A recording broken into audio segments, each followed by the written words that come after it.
So bonsoir. So I hope all of you who need simultaneous translations are all well fitted up.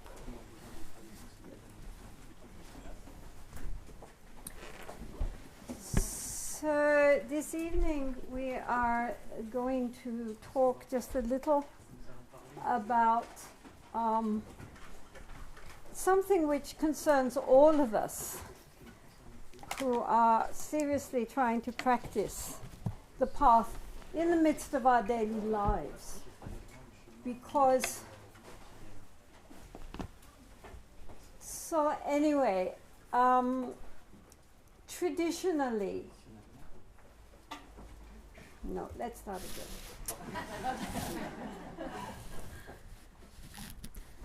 The Buddha, after his enlightenment, he said that he would not enter into Mahaparinirvana, in other words, he would not die until the fourfold Sangha was firmly established.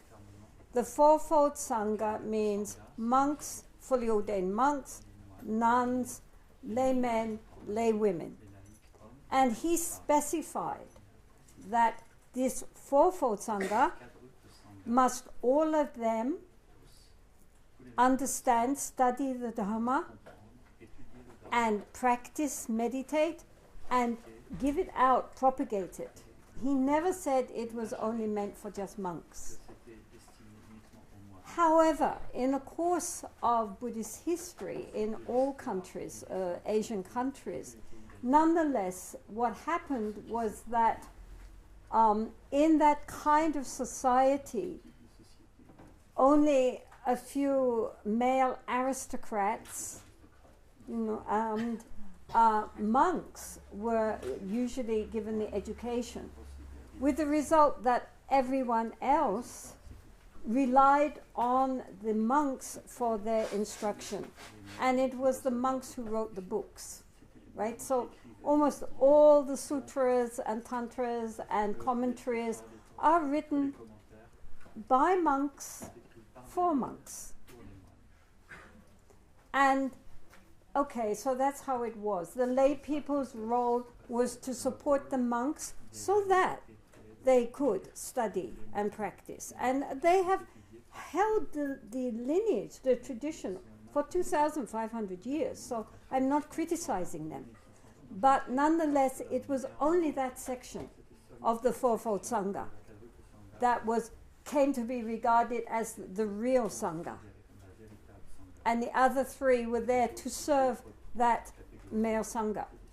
With the result that although the tradition has been beautifully preserved up until the present day, nonetheless, it has meant that the emphasis has always been on how one would practice the Dharma if one were a monk. Right? And so it is only now, in these present days, when the lay people and also now the nuns are becoming highly educated, that the Fourfold Sangha is now coming again into prominence. Because the lay people look at you, you are all lay, right? So, and many, many women, and you are asking, how can I use Dharma in my life? I'm not going to be a monk or a nun. And yet, even though I have a family, I have relationships, maybe I have children, I have parents, I have a job, I have my social life, but still, I want to practice. So now it is a time of really questioning, I feel. How can the Dharma help all of us in our daily life? Now, there are many approaches to this, because this is actually a very important question. And so there are many ways that different people might approach it. So here, as I have not so long a time, and I don't know you, you don't know me, I can only give you some of my thoughts on this. But it's a very important direction for Buddhism nowadays, not only in the West, where, you know, the monastic sangha are so few, but also in Asia, where now you have, as I say, this whole population of highly educated lay people, and who nonetheless want to know more about their Buddhism than merely going to the temples and making offerings and supporting monks. They say, well, if I'm a Buddhist, what Buddhism got for me? So East and West now, this is a whole new direction in which Buddhism is taking off. As monks get less, for various reasons, as in Catholic countries, not quite so bad, but getting there. Monks decline, but highly educated, motivated lay people begin to come forward and look and say, well, how is this teaching going to help me? So Buddhism always, whether monastic or lay, is concerned with the mind, because we live in our minds. And often nowadays, especially, our attention goes outward, but nonetheless, we never can escape from our minds. Even in dreams, we have our mind. I mean, we are constantly thinking, constantly feeling, and mostly we are not in any control of what we are thinking and feeling. And so a lot of our feelings and our thoughts are not very helpful for us or for other people. You know, we have a lot of thinking and combined with our greed and attachment, our grasping mind, and then the other mind which pushes away anything it doesn't like, you know, anger, aggression.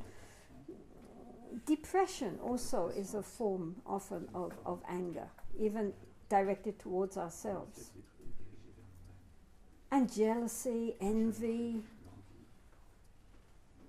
and a lot of ego enhancement, which doesn't bring happiness as we hope it's going to.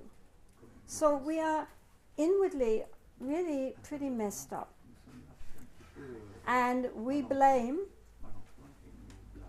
everyone else, especially our partners or our children or our parents or our boss or our colleagues or the government, especially. It's always them out there. If only they would change and be how I know they should be, everything would be okay. What's the matter with them? So I think many of us recognize that to go through life thinking like that does not help, because it's always something. There's always somebody who is a problem for us. So the skill is to recognize that all the problems of our life, rather than being a difficulty for us and something which we need to avoid in order to be happy, if we once recognize that actually these problems are very, very helpful to us on the path. So we will deal with that in a little while. How to take problems and use them to transform our own mind, not worrying about changing other people. how do I change myself? That we can do. Other people we cannot do. So, the first thing we need to understand is that really our happiness and our suffering depends on our own mental and emotional attitudes. Some people have outwardly everything in the world and they are so miserable. Other people have almost nothing and they are satisfied. It clearly is not a matter of what we have or do not have. What is the problem is our own attitude to what we have or do not have. So therefore, always it comes back to the mind. How to tame our mind and train our minds so that we can access to our inner happiness, and in that way bring happiness to those around us. Whether we happen to like them or not like them is irrelevant. So therefore always the point is how to tame our mind. If the mind is well tamed, then we have inner peace and we have happiness. If the mind is out of control, then we cause suffering not only to ourselves but to everybody else around us too. So obviously, the crux of the matter, the crucial point, is to deal with our own mind. So then the question comes, how?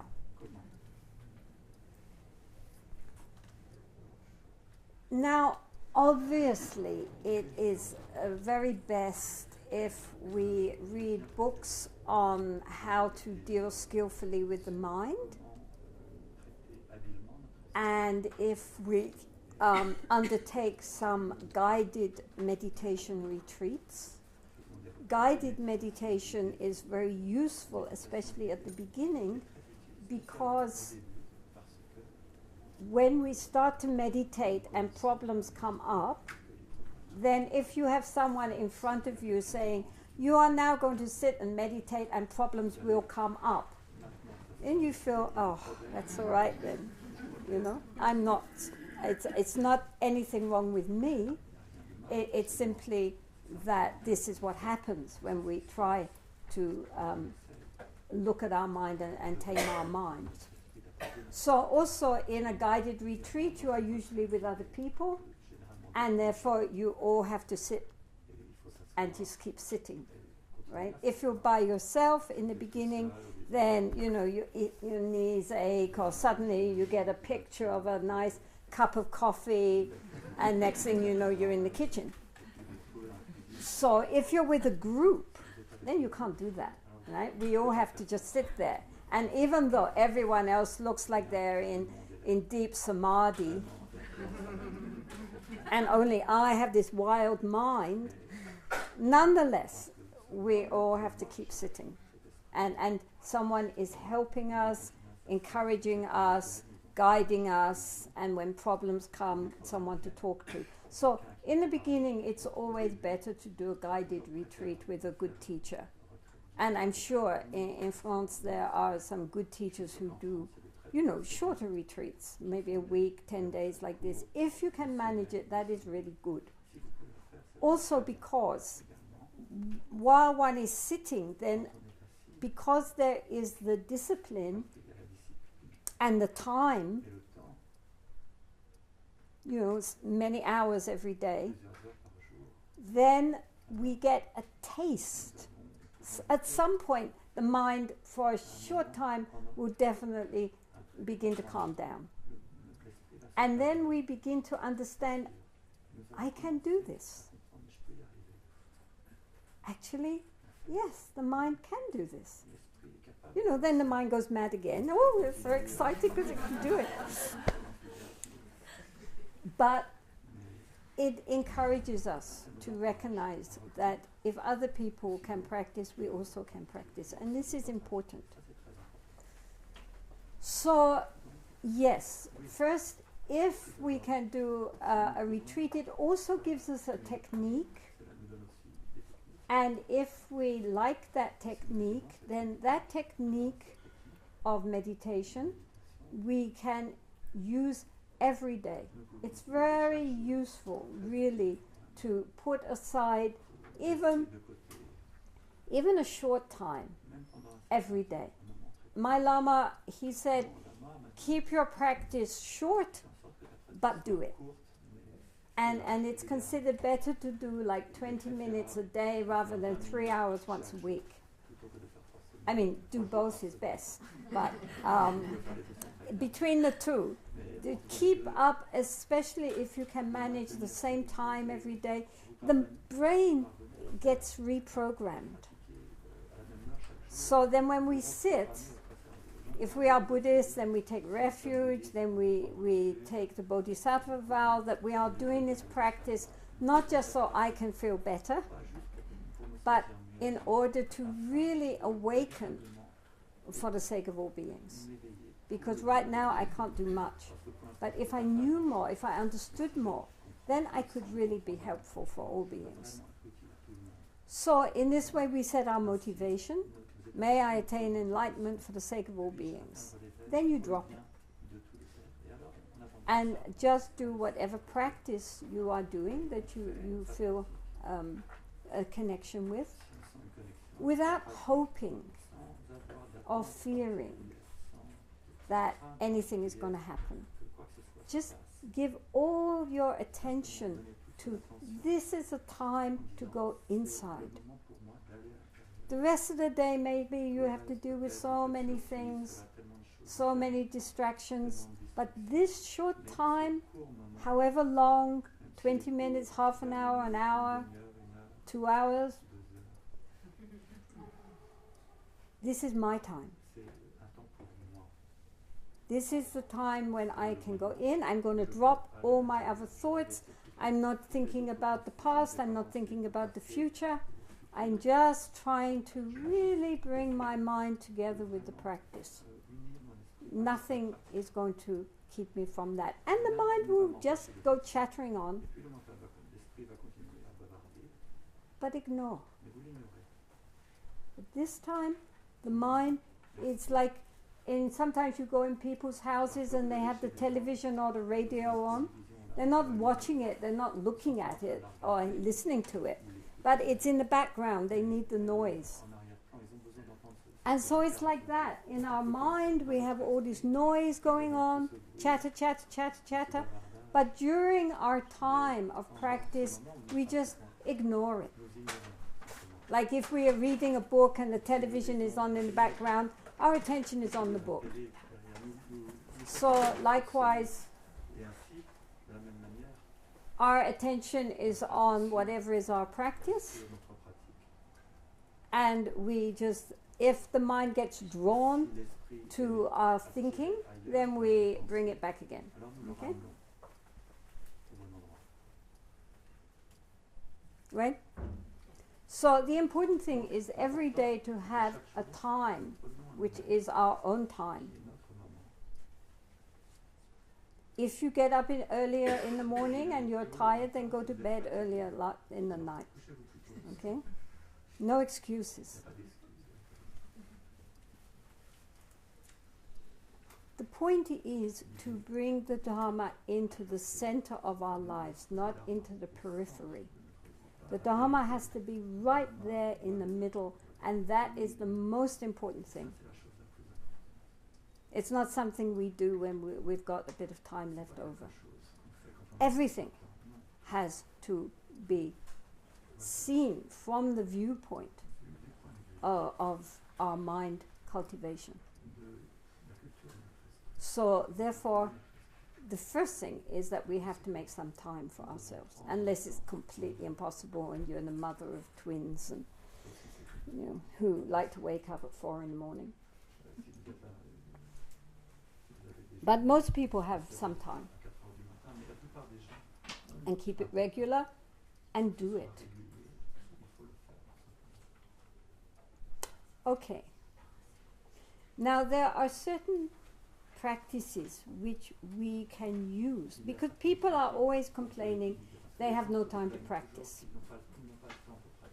Right? This is the main complaint of everybody. Oh, I love the Buddha Dharma, but I have no time. So what we have to understand is that Buddha Dharma practice is not just sitting in formal meditation, it's not just reading Dharma books, it's not just going to Dharma centers. It's what we do with our mind, our heart mind, during all our waking days. What are we doing? Moment to moment to moment, whatever tasks we may have, either we are aware or we are not aware. So this awareness or mindfulness, because our minds habitually love to be mindless,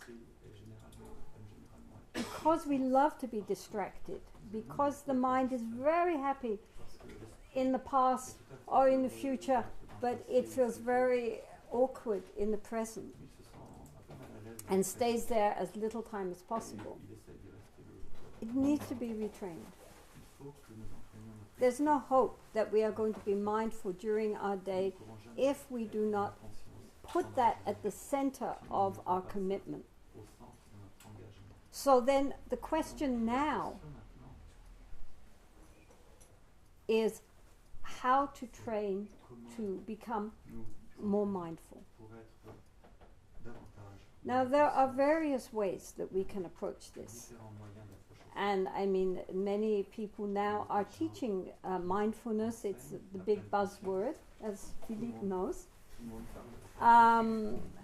In business quarters and in many organizations as a form for stress relief.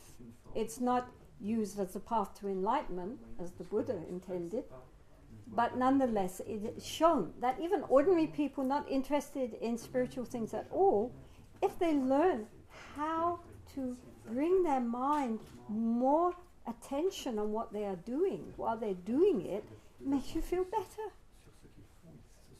And gradually we become more and more in control of our own mind. Instead of being the slaves to our mind, we become the masters.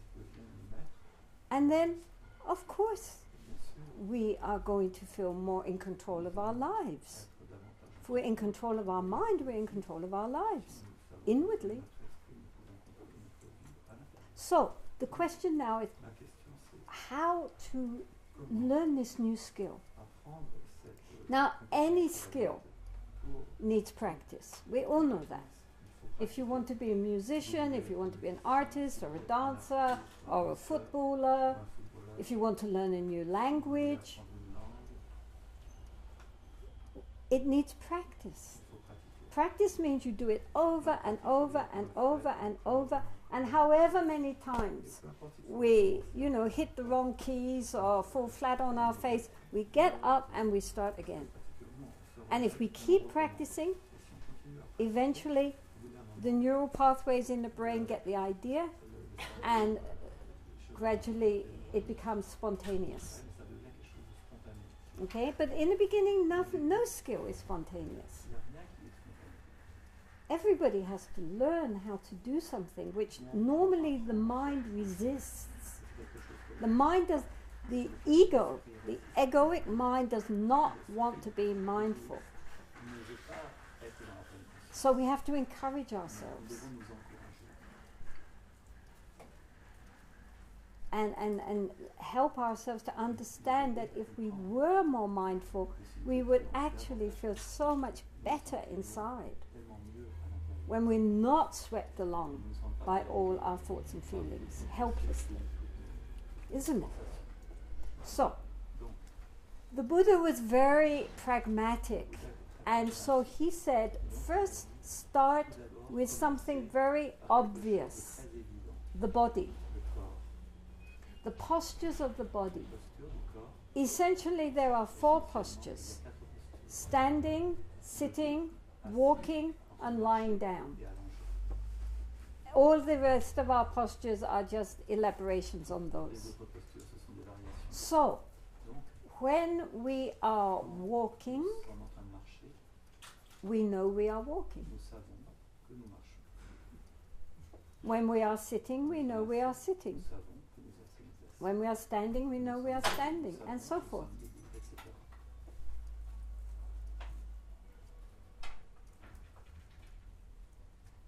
Normally, when we are walking or standing, sitting, lying down, we are totally unconscious of what the body is doing, unless maybe these ladies on their high stiletto heels, they're probably very conscious of how they're walking.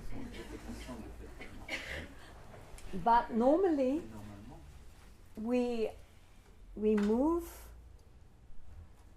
and we have no awareness of our movement. idée de nos mouvements. That's why, I'm always looking for my glasses. Where did I put them, I mean, Parce que j'ai mis mes lunettes. usually they're on my head. D'habitude, elles sont sur ma tête. So a very simple way Un moyen très is when we're walking down the street or in the passageway of our house or in the office or going up and down stairs, just to rest the mind de reposer notre esprit, on the awareness of the bodily la movements. conscience des mouvements du corps. It's very simple. C'est très simple. When we're walking, we know we're walking. We feel it. We don't talk about it. Nous n'en parlons pas particulièrement. This is the problem. C'est ça le problème. Because we start walking and we're aware of the feeling, say, of the pavement beneath our feet as we're walking. Pâté sous nos pieds. And then we start thinking, oh, look, I'm aware of the pavement beneath my feet. I'm being very mindful. It's really very easy to be mindful. I don't know why people say mindfulness is difficult, because look, I'm being blah, blah, blah, blah, blah, blah, blah.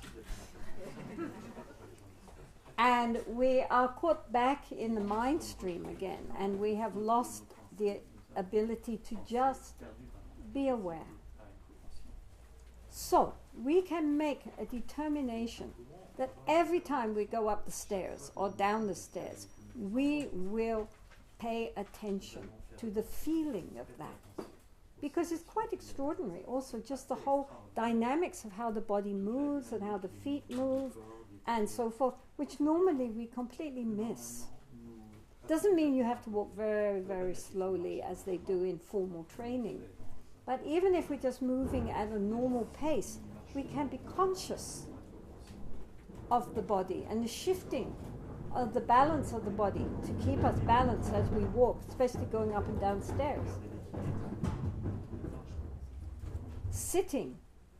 If you're sitting at your computer or you're sitting in a train or whatever, wherever, just to be conscious of how the body feels in this moment. What is one's posture at this moment? Doesn't take time. This is simultaneous with whatever else we are doing. Is instead of thinking all these other extraneous thoughts which have nothing to do with anything, we just rest the mind in what is actually happening in this moment, which is that we are walking or sitting. Do you understand? It's very simple. The only problem is that we don't do it. For all of these things, the only problem is we don't do it. It's not that difficult.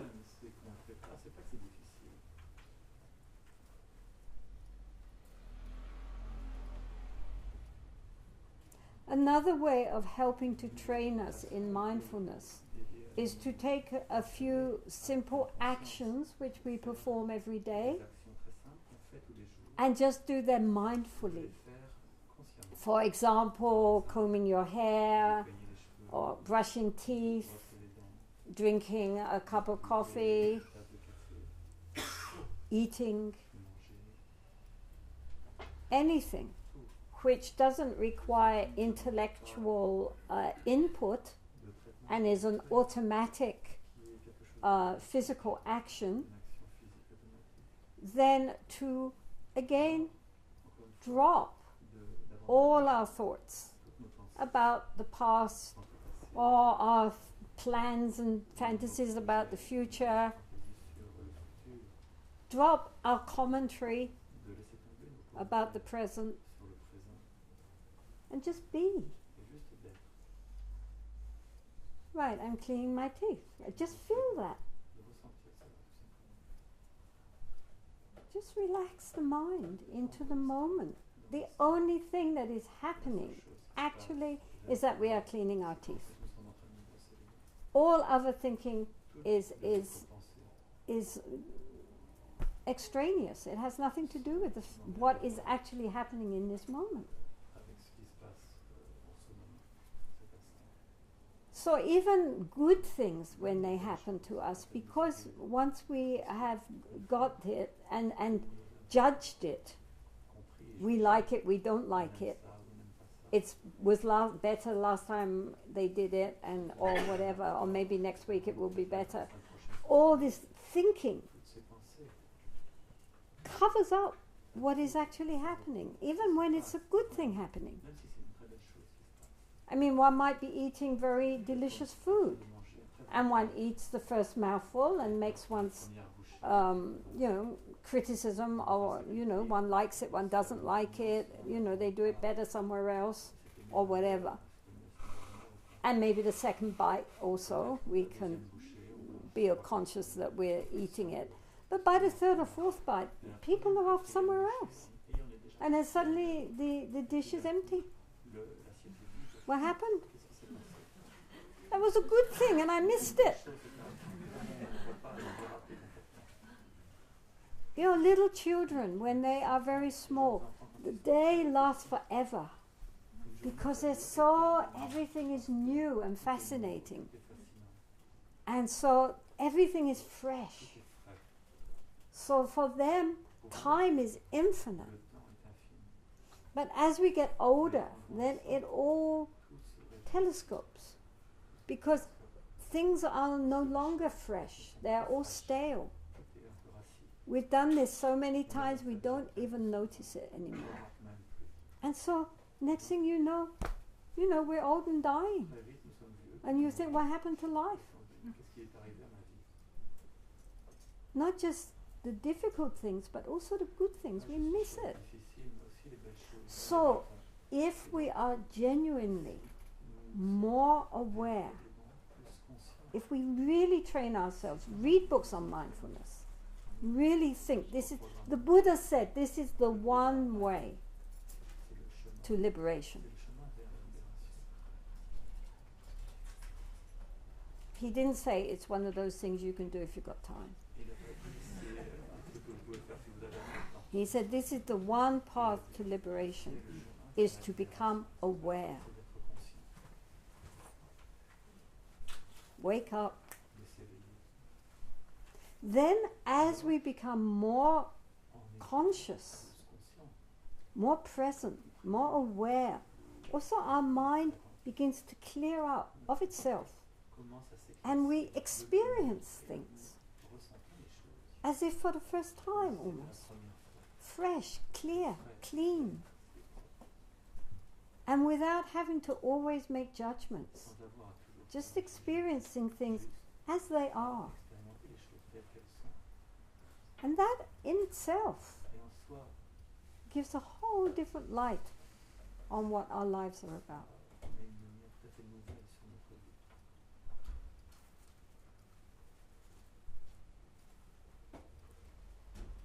There are levels of becoming mindful. As we learn how to become mindful, another very important part of mindfulness of body is, of course, the breath.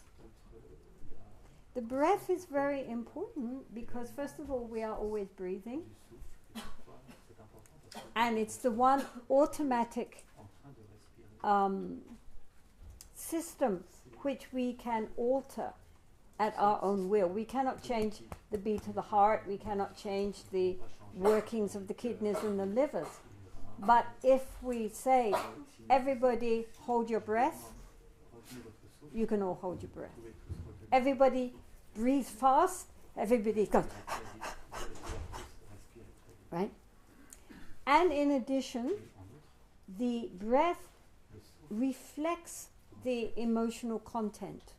So our breathing changes when we are fearful, when we are angry, when we are passionate, when we are peaceful. The breath reflects our emotional state. And most important, we cannot breathe in the past or in the future. We only breathe now. So if we connect our mind with the breath, the mind is present. And so this is a very, very skillful way, not only during formal practice, if you're watching the breathing, but especially during the day, when especially if one's mind is feeling tense or distracted or depressed or whatever we are feeling, when we remember, then just very simply bring the attention back, breathing in, breathing out. Just a few breaths. Nobody knows you're practicing. You don't have to sit. Yeah, just sit next to your computer. Breathing in, breathing out. It brings us back into the moment. When we're walking, we can be walking. Also, we can give attention to the breath. Anytime. If we are very upset or overexcited, then a few deep breaths can be very calming and bring us back to the center, especially if we are in a situation where people are saying things which upset us or they're doing things which upset us and we want to immediately respond in a negative way. Then instead of responding, to step back and take a few deep breaths. Calm the mind, and from that go forward. Everything, and it's the one, I mean, like shamatha meditation, this calm abiding meditation, it's really quite difficult. Especially in our modern day, where there are so many distractions and people's minds are so wild. It is really very difficult to cultivate deep levels of shamatha, even if one is doing it constantly. But mindfulness is much more simple. I mean, shamatha is wonderful and it's good for people to do, but it's more challenging. To be mindful, if we really understand what we are trying to do, to bring attention to the present moment, what is happening in my body, what is happening in my mind in this moment, then gradually that really can transform our whole life. And it is something we do at all times. And it doesn't take time itself. In fact, we become much more efficient, because when we make mistakes, it's because the mind is not being attentive. If the mind is completely present with what it's doing while it's doing it, then it will not make a mistake. It will be very clear. And at the same time rested, not stressed. Our lives nowadays especially are very difficult for people. People are endlessly, with all their iPads and their smartphones and and listening, they are so unengaged with themselves and increasingly with others. I mean, you don't talk to people, you Twitter.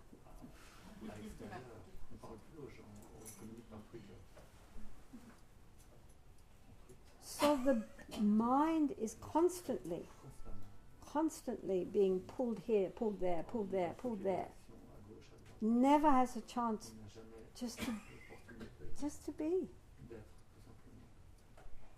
So we ourselves have to make choices. we have, if we are serious about practice, then we have to simplify. nous devons simplifier. We have to simplify our lives Simplifier notre vie.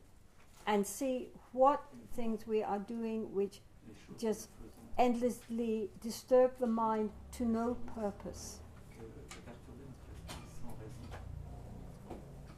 They have discovered now, even psychologists, neuroscientists, sociologists, that this idea of multitasking is actually very inefficient and completely burns everybody out. The brain is not geared to multitask.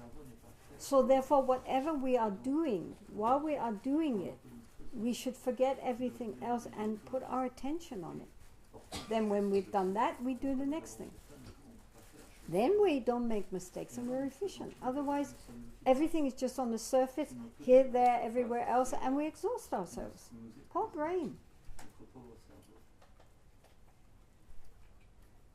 So whatever we are doing, and especially if one is doing a very routine job, Faisons un travail to vraiment give it our attention, lui donner toute notre attention.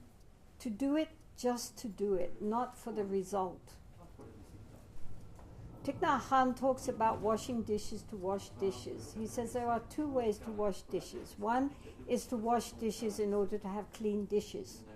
So therefore, while we are washing the dishes, we are thinking 100 other things. We're thinking about something somebody said the day before, or we're planning what we're going to shop for lunch or for dinner, or even thinking, when I finish the dishes, then I'll sit down and have a cup of coffee and a croissant. Café et puis un croissant. But the one thing we're not thinking about is washing the dishes. That's just automatic. Then we've got clean dishes. But then we sit down to eat our croissant, and after the first bite, again our mind is going off, well, when I go shopping, then I have to buy this, and I should buy that, and so is coming for dinner, so I have to get this. And again, even something nice, Même quelque chose d'agréable, like eating a delicious croissant, comme manger un croissant. it's finished and we haven't even noticed we ate it. Fini le croissant, on n'a pas remarqué qu'on a fait. You understand? I mean, everything goes like this. We're always looking to the future or the past, and we don't even experience what we're doing. Nous n'avons même pas l'expérience de ce que nous faisons. So Thich Nhat Hanh says, Certains nous disent, why not wash dishes pourquoi ne pas laver to wash dishes? pour le plaisir de laver la vaisselle. In other words, while we are washing dishes, that is the most important thing in the world. La plus importante du monde. We just relax, Nous détendons, we experience the soapy water, we experience washing each dish, we don't think about the past, we are not anticipating the future, we just, after all, the only thing we are doing is washing dishes. Why not be conscious of that? ne pas être conscient de cela. And so then we breathe Nous respirons, and wash the dishes. nous lavons cette assiette. And then our minds also feel clean and washed. Then we sit down and we drink our coffee and we appreciate our croissant. And then we go on to the next thing. Passons à la chose suivante. Conscious of it, aware of it, Conscient, appreciating it. nous apprécions Each thing. chaque chose. This is really the best way to transform your daily life. La meilleure manière de transformer notre vie quotidienne. In addition, the other thing which needs to be said Il faut aussi dire is the practice which in Tibetan is called lojong, que la pratique de l'ojong, which means mind training, qui signifie l'entraînement de l'esprit, and it is especially dealing with how to take difficult situations and difficult people that we encounter, and instead of becoming all upset, to recognize that we can learn from this experience and this person. So when somebody does something which upsets us, we do not need to be upset. Being upset is actually our choice. le fait d'être mécontent, c'est un choix. And then we have double upset. Alors nous sommes Right. doublement mécontents. I mean, think of it, it's really dumb. Réfléchissez, c'est vraiment bête de dire comme cela. you know, we have the actual circumstance and then we have our negative reaction. And so, you know, we are double caught. And often when people do bad things to us, they go on, but we're stuck with the bad thing they did and our resentment and anger and so forth. So we are suffering. They're not suffering. It doesn't make sense. We hurt ourselves. So, therefore, there are so many teachings on how to take difficult people and difficult circumstances onto the path, to make that also into the path. Nothing that happens to us is outside of our practice. Everything is fuel to our practice. We're building a fire here of practice, and all of it can go on to make the flames burn more intensely, and especially difficulties. Because if we can only practice when everything goes right, and we fall apart when things don't go the way I want them to go, then what use is Dharma? So it's very important that we learn how to appreciate, again, difficulties which come to us, because they are teaching us qualities which we could not discover for ourselves and develop if we did not come across obstacles. So therefore, obstacles are our opportunities. A very important quality needed on the path to enlightenment is patience. Now, many people think that patience is a weakness, but actually it's a tremendous strength. Getting angry and upset and irritated every time something annoys us, that's weak. But having forbearance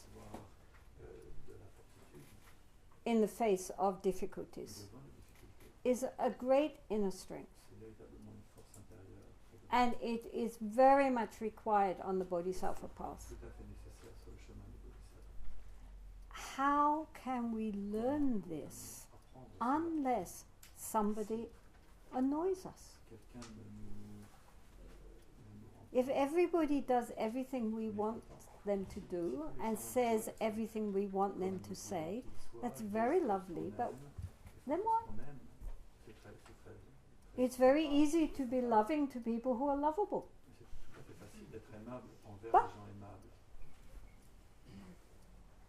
But to have the strength of patience and compassion in the face of people who are really, really difficult, that's something else. So therefore, in the text it always says, when you meet with somebody who acts like an enemy, that means they act in a way we don't want them to act. Instead of getting upset, we should be so grateful. Oh, thank you, you're so horrible. Wow, now I can really practice my patience. Without you, how would I do it?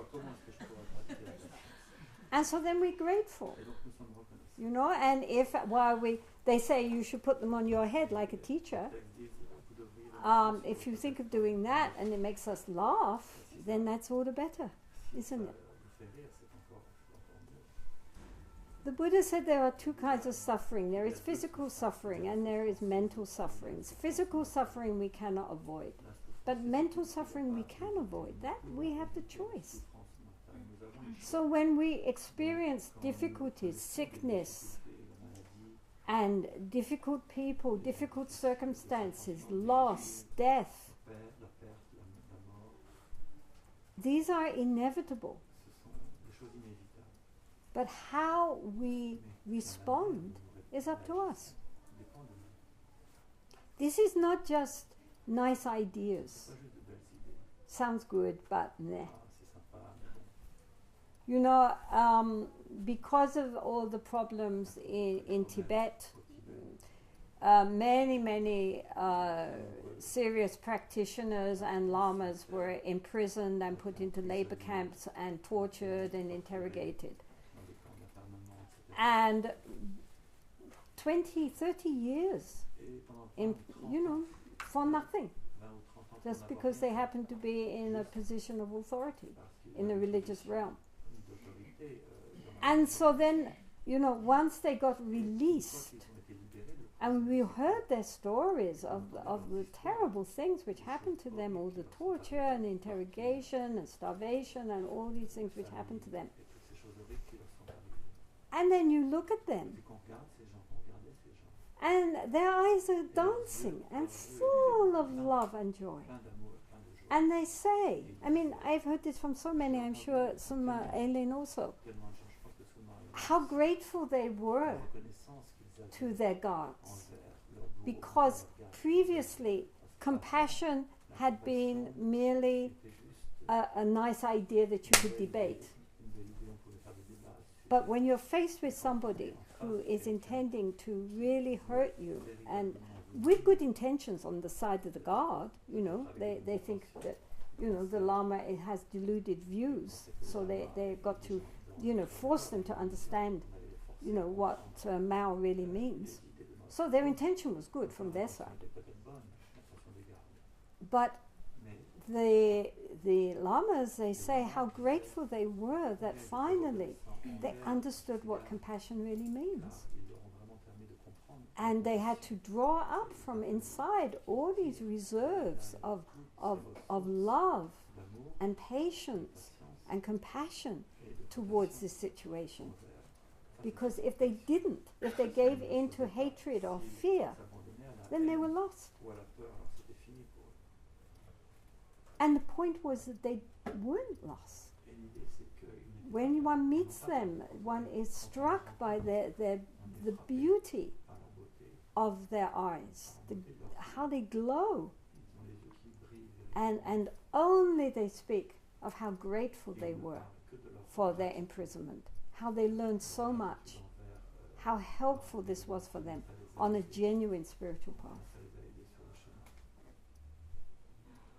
So, very few of you here are likely to be imprisoned and tortured and interrogated. But nonetheless, on one level, we are all imprisoned. We are imprisoned by our small mind, which only thinks me, me, me. And we are imprisoned by all our negative emotions. And we need to find the key to open up the prison and move away. And that lies within us, all of us. It is very important for us to remember that inherently we are all Buddhas. Each one of us. Not just humans, but animals, insects, birds, fish. All beings have this enlightened potential within us. It's our true nature. We might think that we are just, ordinary human beings and we have all these problems and difficulties and, character faults and all these, fears and depressions and anxieties, and that's who I am. But it's not who we are. From a Buddhist perspective, that is our biggest illusion. We associate and identify with all the wrong things. In the very center of our being, we already are Buddhas. We just haven't seen it yet. Like gold covered over by mud. You only see the mud, you don't see the gold. But the gold is never contaminated by however thick the mud may be.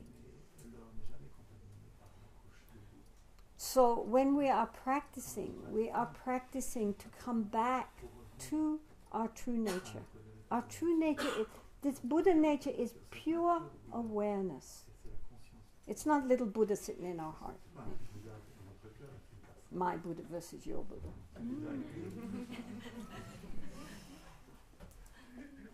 This Buddha nature is our pure primordial awareness, which is always there. Otherwise you couldn't hear me, you couldn't see me if you weren't aware. But normally it's caught up with all our thinking and emotions, so we don't actually see it. That's why it's compared to like the sky or space, because we see all the things, but we don't see the space. And yet nothing could exist if it was not space. Right? I mean, you couldn't sit here if there was no space. And also, all these solid things, including ourselves, ultimately are space. Where is space not? Space is all-pervading. Likewise, our genuine awareness is all-pervading. It's at the time when we are no longer thinking I versus other. When that whole structure falls away, then we open up into a very vast, spacious, open awareness. And mindfulness is the bridge. Mindfulness is not this primordial awareness because it always needs an object, right? I'm aware of I'm mindful of my postures, I'm mindful of my breath, I'm mindful of the mind. Mindfulness has to have an object. But it's a bridge to a much deeper level of awareness, which is objectless, subjectless. But completely, it's like waking up. And we recognize that normally we're half asleep. So, along with being mindful, along with really read some books on Lojong, on mind training. There's some beautiful books nowadays on this type of thing. Pema Chodron has been very popular. You could read her books. For taking difficulties, difficult people, difficult circumstances, all the problems which come into our life, and recognizing that all of this can be used on the path. It can really be a big, big help to us. It's not an obstacle. And then the other thing which we need is to open our hearts to be kind. The Dalai Lama says that the most important thing we can learn is to have a good heart. And so, during the day, whoever we meet, whether they are nice to us or difficult, they are all the object of our good-heartedness. But the Buddha said that first we develop loving kindness to ourselves. And it's very interesting that, especially, I don't know in France, but certainly in other parts of, like in the States and in England and so, people find it very difficult to love themselves. They can love their children, they can love their parents, they can love their partner, but they feel very, very awkward sending thoughts of loving kindness to themselves. But if we don't forgive ourselves, if we don't make peace with ourselves, if we're not friends with ourselves, who we never can escape from, no matter where we travel, if we were not at peace within ourselves, how can we be genuinely friendly and at peace with everyone else? It has to start at home. It doesn't mean that we don't think we have faults. If we have faults, we see we have faults. Okay, everyone has faults. It's no big deal. We're going to work on that. We also have good qualities, and we're going to encourage those. But we really, this is not some kind of new agey thing. No, this is the Buddha. He said, when he gave his teaching on loving kindness and compassion and empathetic joy and equanimity, he starts, always you start with yourself first. You have to make friends with yourself. Encourage. We have to encourage ourselves. Who is going to encourage us if we don't encourage ourselves? If we don't believe in ourselves, who will believe? This is very important. This is a very, very traditional meditation on giving loving kindness and compassion. First to oneself, then to people one loves, then to people one is neutral towards, never really thought whether they're happy or not, and then to people we have difficulties with, our so-called enemy, the person who is a problem for us, and then to the whole world. All the beings in the world want to be happy. Nobody wants to be unhappy. So give them that. Imagine light shining, golden light or white light coming out from the heart and embracing all beings. But it starts with ourselves. And during the day, whoever we meet, be kind.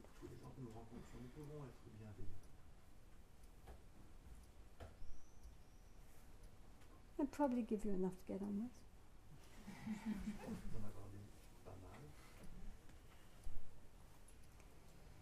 The important thing is to take the Dharma, your spiritual path, and put it at the center of your life. Don't think it's something which you just do when you've got a bit of extra time. People complain so much their life is meaningless. But it's up to us to give it meaning.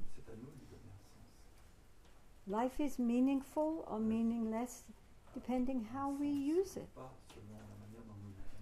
But the important thing is our heart mind. This has to be cultivated. And it will resist. It doesn't want to be cultivated.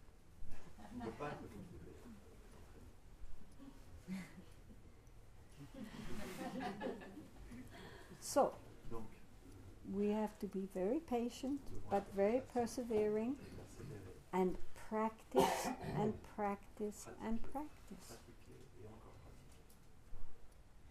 And then one day, you will suddenly find in a very stressful situation, maybe a very challenging situation, that your reaction is completely different to how you would have imagined. And instead of getting all upset and angry, you suddenly just feel very clear and kind and recognize it really doesn't matter.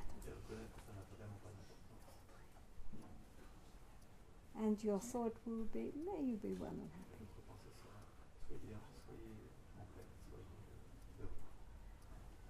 The mind can be trained. I mean, now also neuroscientists are recognizing this. Actually, we can change all our brain structure. Our neural pathways can change.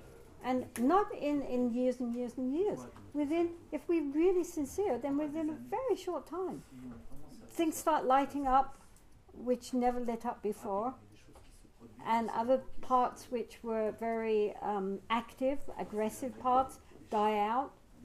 And you know, really these scientists are amazed at actually how quickly it can happen if people are, you know, diligently really trying to reprogram their minds. And as the Buddha said, you know, we can change. He said, if we could not change, I would not ask you to change. But since we can, then do. You know, so where the bits in us which are causing problems for ourselves and for others, change it. Nobody can do it for us. The greatest guru in the world could never do it for us. Only we are responsible for our own heart minds. But we're lazy. We make excuses. We put it off. You know, in the future, yes, when the kids have left home, when this happens, when that happens, then I'll really get down to it. It'll be too late. Ce sera trop tard alors. The only time we have is now. Nous avons ce maintenant. So it's very, very important Très important. that from the depths of our heart we make a commitment Nous prenions l'engagement to take everything that happens, ce qui se passe, our families, our jobs, our social life, ourselves, nous-mêmes, everything, tout ce qui nous arrive, and place it on the que path. nous mettions sur le chemin.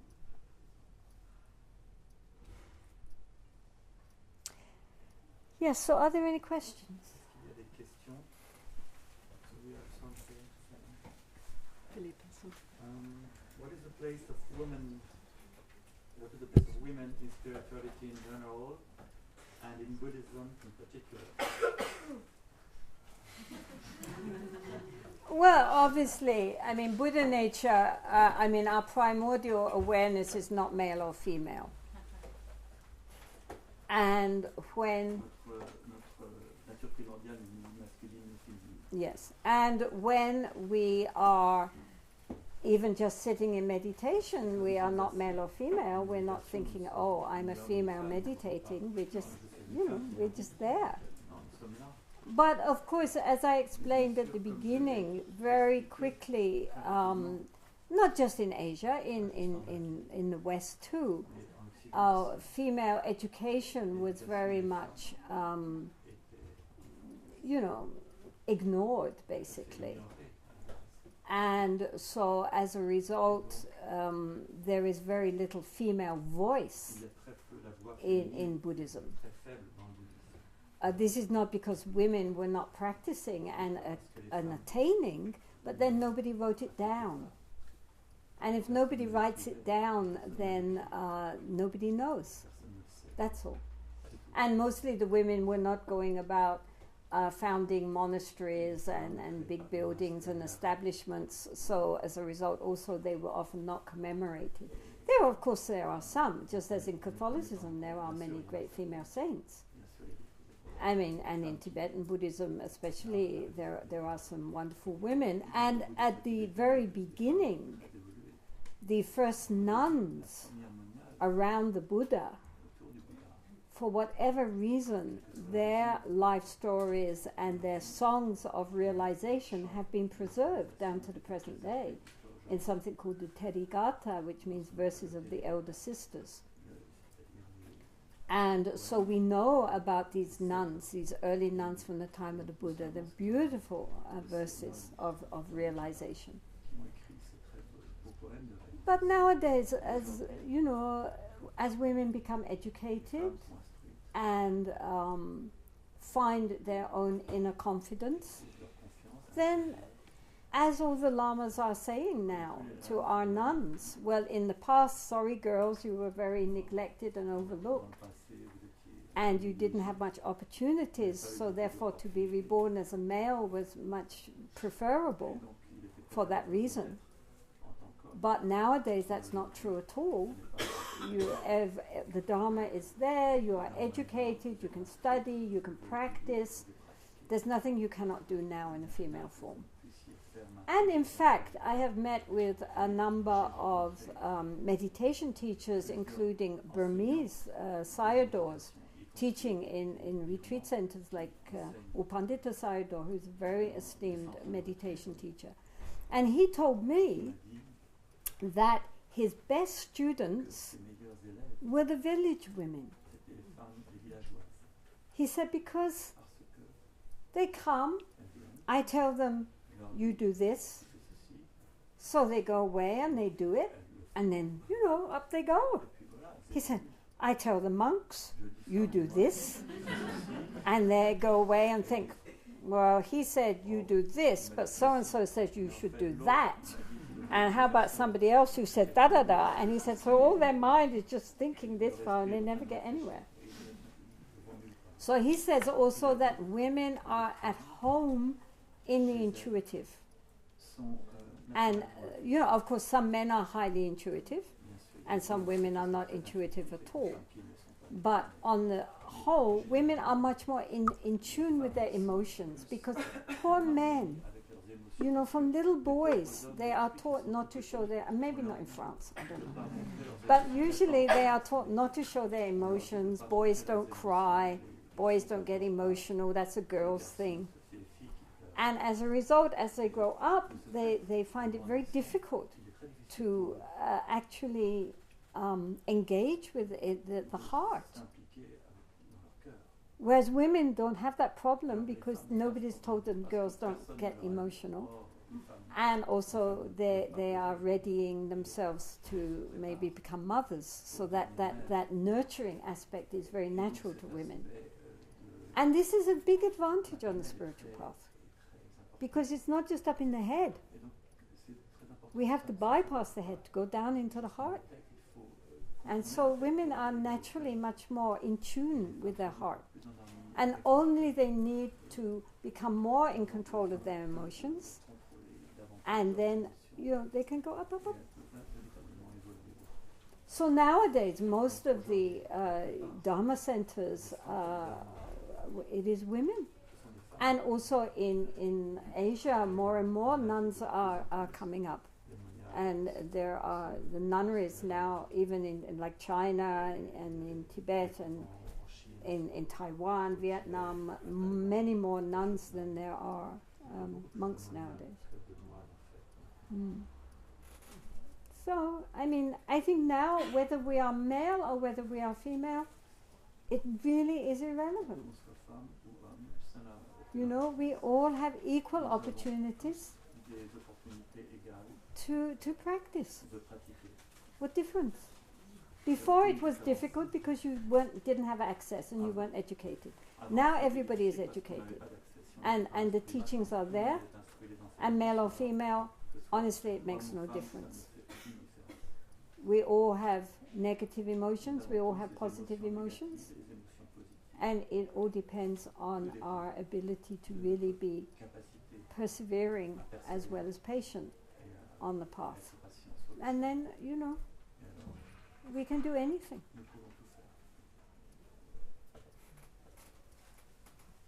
I'm starting an activity with trust in myself, and suddenly I lose confidence, I lose heart. It's like turbulence. Which attitude should I have in those moments? I think again, you know, one should just take a few deep breaths, get centered, and maybe do some loving kindness meditation to oneself. And remember that one really has Buddha nature. It's all, you know, ultimately everything is fine. And anybody, you know, recently I was reading an article which was on a critique of a book. This book was saying that they had done a lot of research and found that people who have lots of talents and are very intelligent and like become top girl, top boy in the school are often not the ones who actually do best in life. And the people who actually succeed are the people who keep going.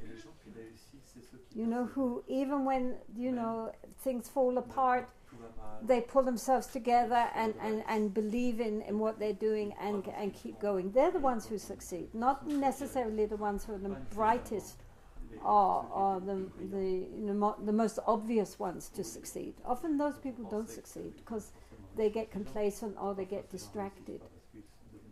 So it's very important that this is why I'm saying make friends with ourselves, because we have to take ourselves on the path. You know, I mean, ultimately we go beyond our small sense of self.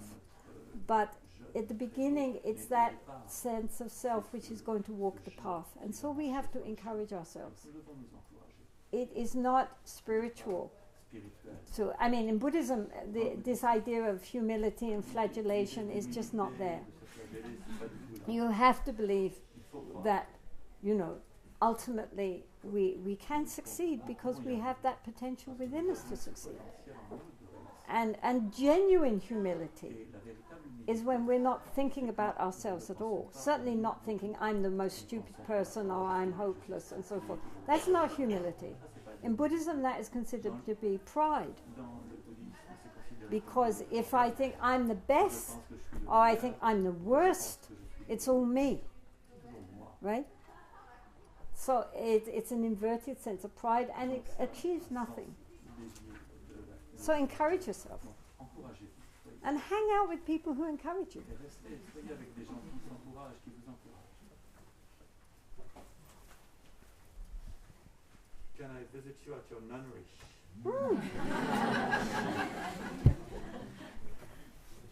We have a very nice nunnery about 2 hours from Dharamshala where the Dalai Lama lives and about 1 hour from where the Karmapa lives. Nous avons un très beau couvent.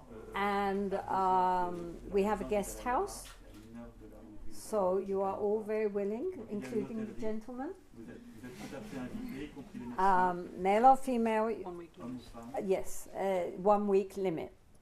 Pour rester là pour So, une but semaine. for 1 week, you're very welcome to come and you can join the pujas of the Une nuns. semaine, et vous pouvez participer. And it's in a very nice, quiet area. So, any of you who come to India Vous venez en Inde, and come to Himachal si vous venez Pradesh dans l'Himachal Pradesh, are very welcome to come and vraiment le visit. bienvenu. And there are many, in that area, there are many monasteries Il y a de nombreux monastères. and lamas and things like that. It's a very nice area. So, yes, you're all very welcome. Vous êtes tout à fait invités. Many of the great lamas Très nombreux were married with families. mariés avec une famille. So obviously monasticism isn't a sine qua non. N'est pas indispensable. But of course, to master any skill, Pour even if you want to be a musician or a footballer, if you want to be professional, you have to renounce, il faut renoncer à quelque chose. right? You have to give up a lot of things in order to focus your attention completely on the skill you want to master. I mean, if you're a musician, you practice for hours and hours. For dancers, ballet dancers and others, they spend all day practicing, you know, maybe 8 in the morning to midnight when they're doing the performance.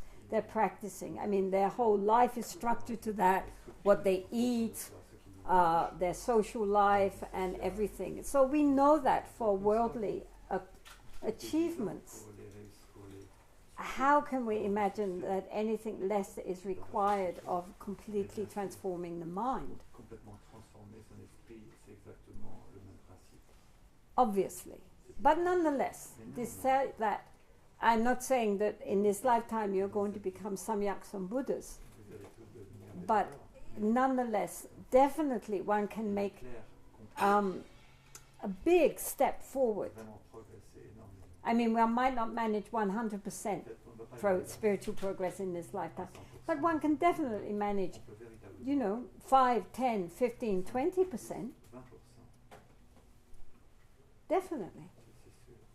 And that's already way ahead of the rest of the world. Énorme, beaucoup plus. And next lifetime, carry on. Et dans la vie prochaine, vous allez continuer. So, yeah, I mean, of course, if those who want to spend their life in retreat, very nice. C'est très bien. But don't think that if I cannot spend all my life in retreat or become a monk or nun, therefore I cannot practice. Pas pratiquer. Or, well, I will start practicing when I retire, then I will start. Because postponing is really a very dangerous attitude. There is no time. Nous n'avons pas le temps. This is the time. We don't know tomorrow what's going to happen to us. C'est demain. We only have now. Nous n'avons que maintenant. And no Et excuses. nous n'avons pas d'excuses. The situation we are in now is where we're going to work. C'est avec And ça qu'il faut travailler. completely saturated with our Dharma attitude. Complètement saturé par Everyone. l'attitude du Dharma. How Tous les gens, how can I use this on the path? Every single being. tout ce qui nous arrive, comment est-ce que je peux l'utiliser sur le chemin? Tous les autres, Every situation. toutes les situations. then life opens up. alors la It vie has so much meaning. complètement vraiment un sens.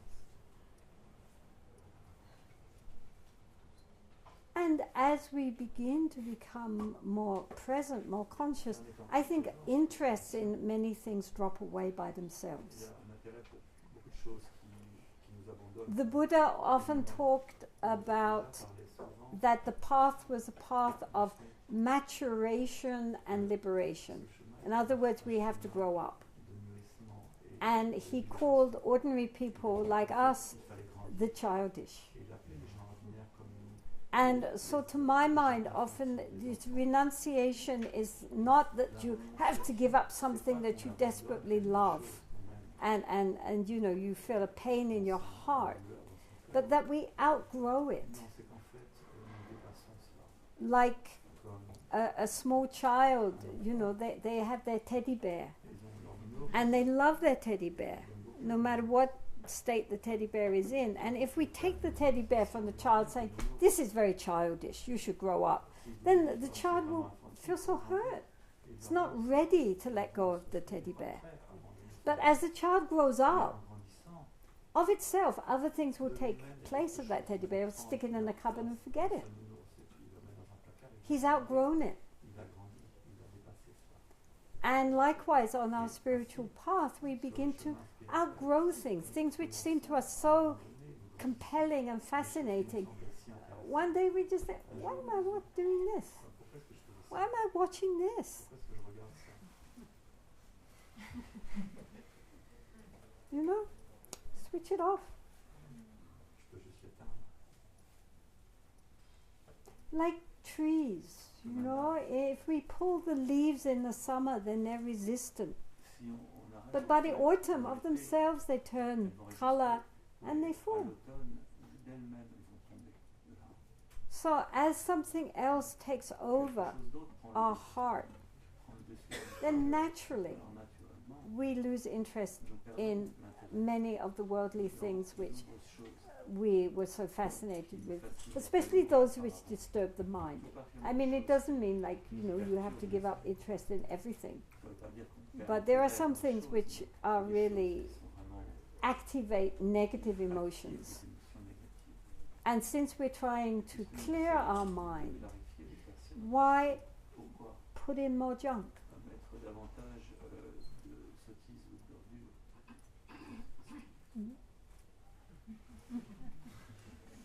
Question of the day.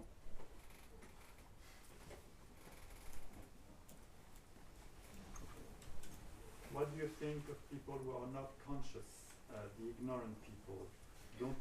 Wouldn't they be more happy than those who are aware, those who are conscious? La question c'est que pensez-vous de ceux qui ne sont pas conscients, des gens ignorants? Ne seraient-ils pas plus heureux que ceux qui ont conscience? Well, I think the general population is in general unconscious, Est inconscient. but I wouldn't say they're especially happy. Mais je ne dirais pas qu'ils sont particulièrement heureux. And especially if something goes wrong for them, Particulièrement si quelque chose then, you know, many people, you know, they have an outer facade of being okay, but when you take away that outer mask, on enlève ce then masque, all the pain, all the problems, all the fears and anxieties, they're just sitting there. sont là, elles sont And so many people say that their life, you know, it has no point. Apart from making money, then what? n'a pas de but. And then you make money and then what? You know, so people are feeling very lost, and especially in the present day society, which is so completely immersed in confusion and in distraction. More and more and more we are losing our own inner autonomy and becoming less and less aware. As we become aware, I mean, really, things become so much more clear, so much more simple, and something very deep inside opens up. It's a level of happiness which does not depend on external circumstances.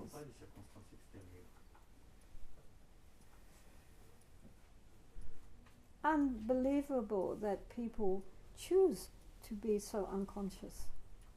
Whereas human beings, C'est incroyable que les gens choisissent d'être si inconscients. the whole point is that we are supposed to be intelligent. D'être un être humain, c'est que nous sommes censés être intelligents.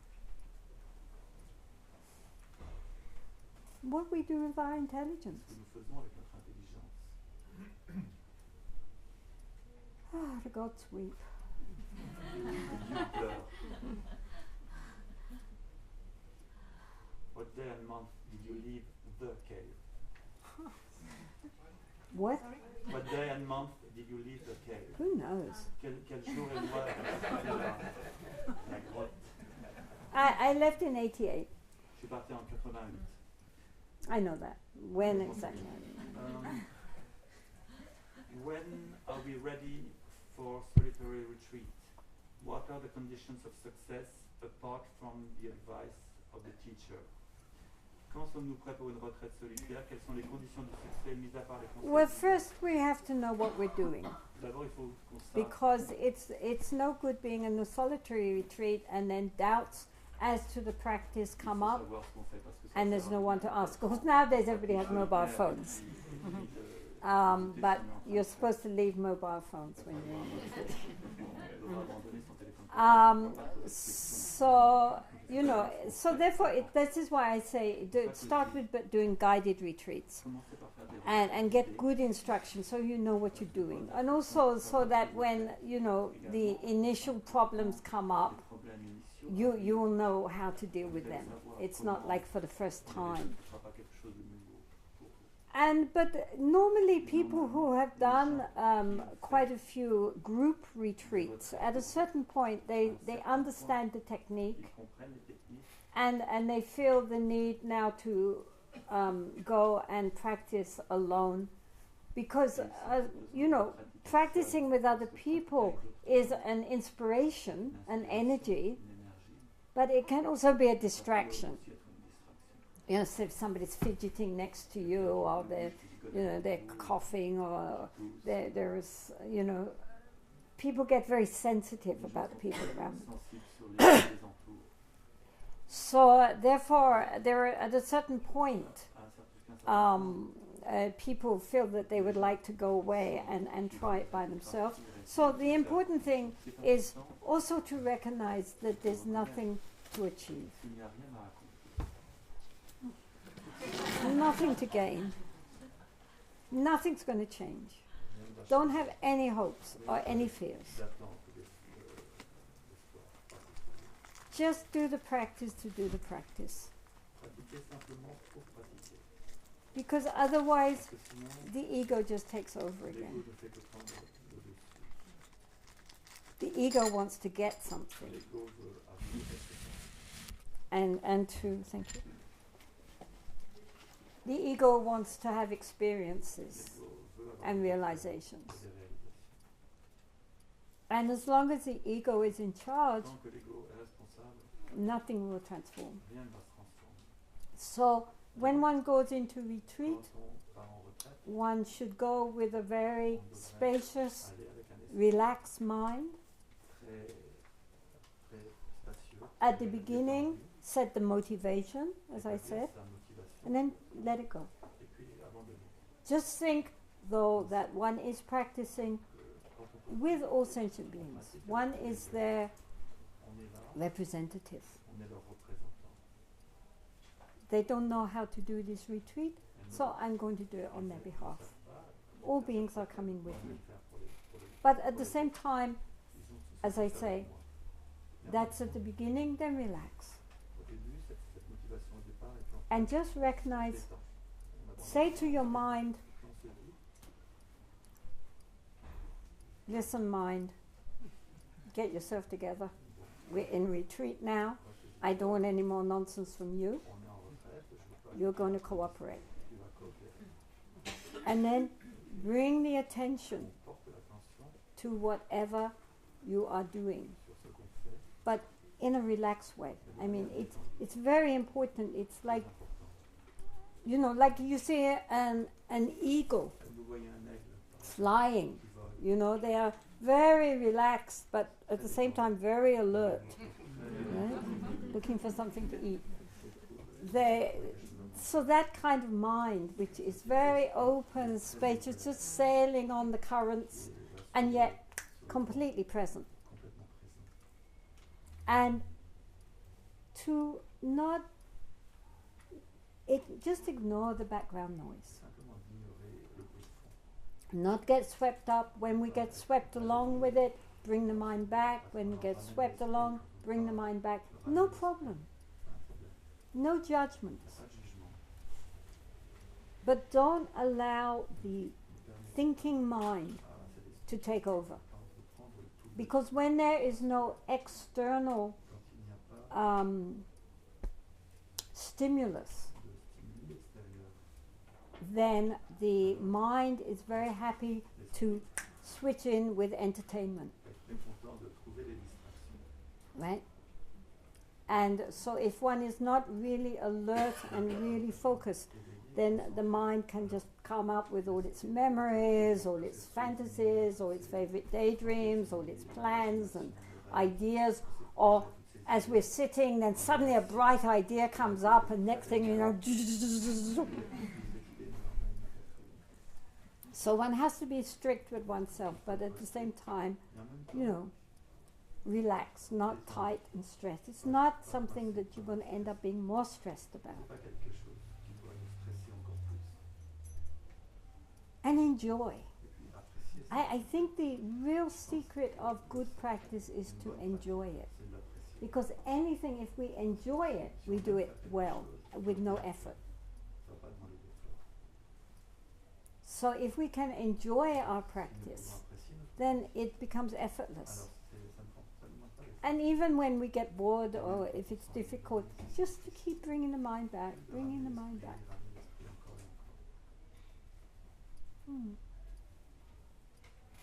Sometimes it's nice just to also just drop everything and just stay in a silence. But it's even the Tibetans, they have a saying, body in the cave, mind in the bazaar. So, I mean, they know the problem, right? But you have to keep your mind where your body is.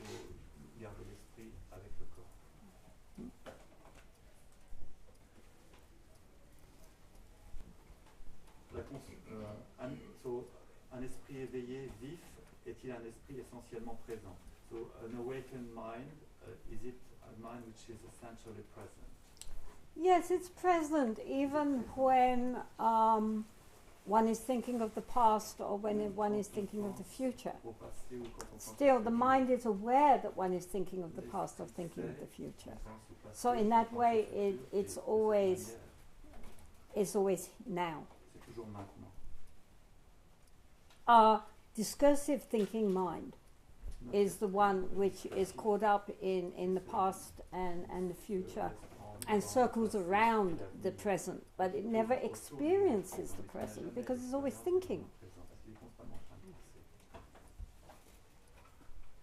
So the awareness is very also very silent, as well as very clear and empty. It's called empty because it is not something which solidifies into something. It's very open, like space. Space is empty. You can't grasp it and say, this is my space. Space connects us with everything.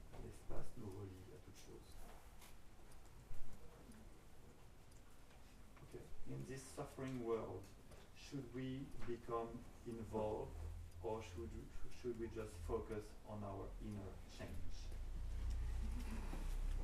Well, I mean, I think for different people at different times in their life, different circumstances, but on the whole, it's very important for us to be engaged as much as we can in trying to help others. Of course, our ability to genuinely help others is limited by our own inner confusion. And a lot of people who have tremendous compassion, because they don't have the balance of wisdom, they just end up burning out. I mean, many social workers and others, they just, in the end, they just can't take it.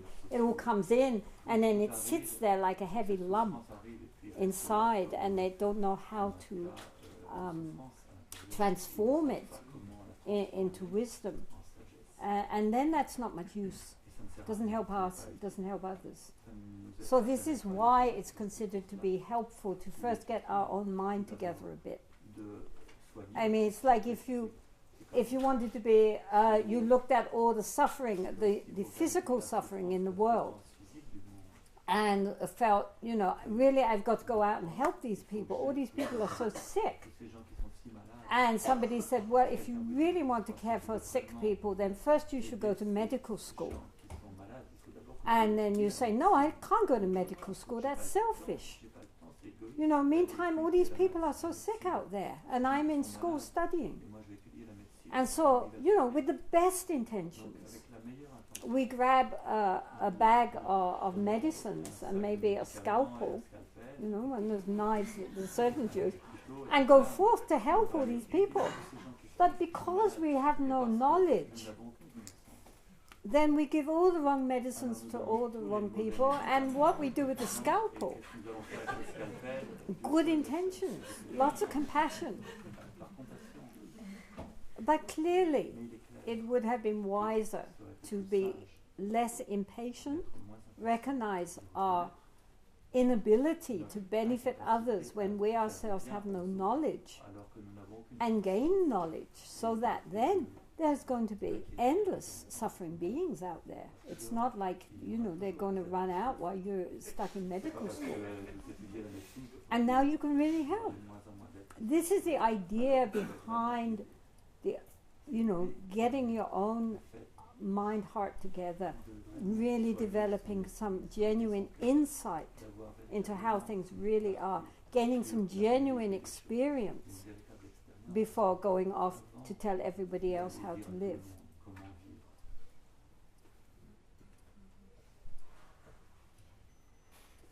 But in the meantime, of course, you can combine meditation and practice and doing social outreach. I mean, that's a beautiful thing to do. You know, because it's practical. It's not enough just to sit on our cushions thinking, may all beings be well and happy. You know, we have to go out and really try to help as much as we can with the skills which we have.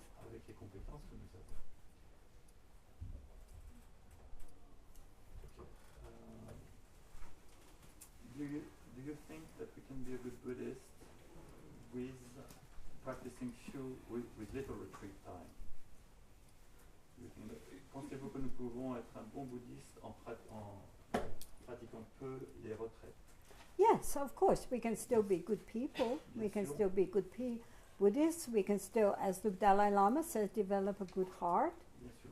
And, you know, even if we don't do much retreat, we can have some time which we give to going inside ourselves.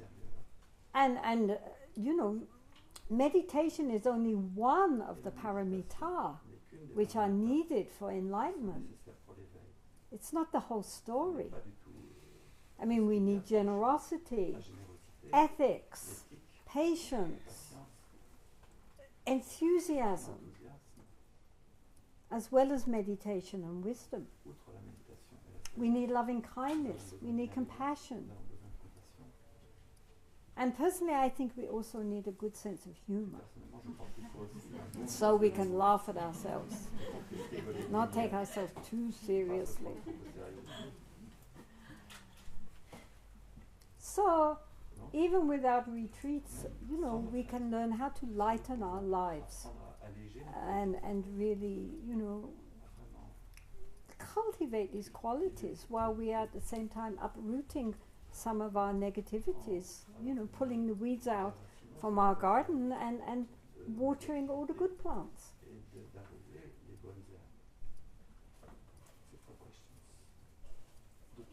That's it? Good. Okay, so I think that no, because it's 9 o'clock, and I think that's enough for everybody. So thank you very much for your questions and for listening, and thank you, Philippe, and thank you very much. for inviting me here to this lovely, charming center. So thank you, Venerable Elizabeth. And we'll just dedicate the merit. Do you have a special prayer for dedicating the merits? Huh? Oh, okay.